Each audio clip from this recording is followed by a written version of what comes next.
It's the story of the Anthrax killer, alleged Anthrax killer, Bruce Ivins. And today, or I should say on Wednesday, the FBI came out and said, yeah, he was the dude that did the anthrax attacks. He had access to the kind of anthrax that was used in some of the attacks.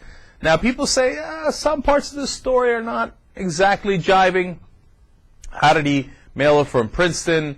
There were two different kinds of anthrax used, in the ones that were sent to Senator Leahy and Daschle's offices and the ones that were sent to the media folks.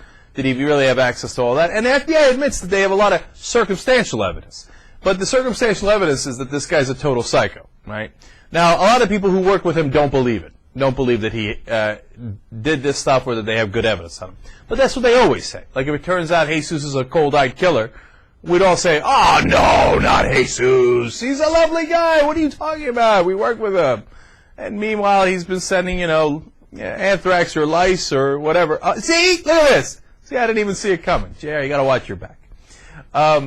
Anyway, here's the point I did want to emphasize, though.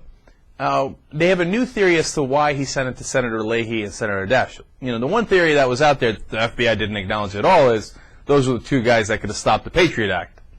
And they didn't. And eventually the Patriot Act passed 99-1, by the way. So it's pretty unstoppable to begin with, I think, irrespective of the anthrax attacks, if you ask me.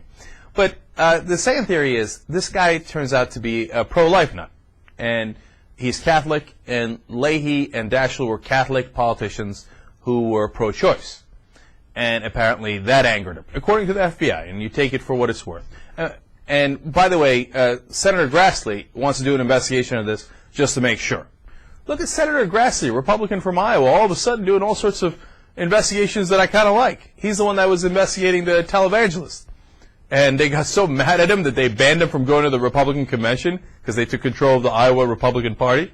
So, hey, credit where credit's due. Just Senator Grassley on the ball here.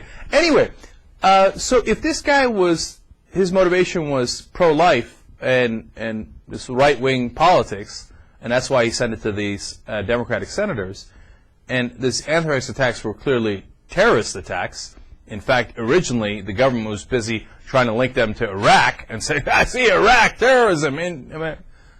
So I guess, why aren't we calling this pro-life terrorism? Right-wing terrorism right here in America. Oh, I almost forgot. That's why Bruce Ivins is white. And white folks can't be terrorists.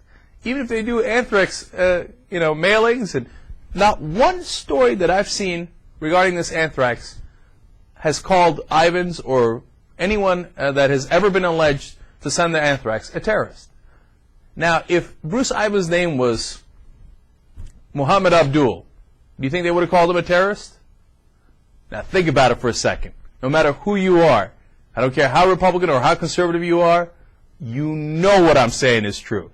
If he had a Muslim name, they'd have been like, oh, terrorist Muhammad Abdul that sent the anthrax, we got him. But Bruce Ivins, that doesn't really sound like a terrorist, so shush, shush, shush. Oh, and he's right-wing? Oh, he was Republican and pro-life? Oh, no, shush, shush, shush, don't call him a terrorist, don't call him a terrorist.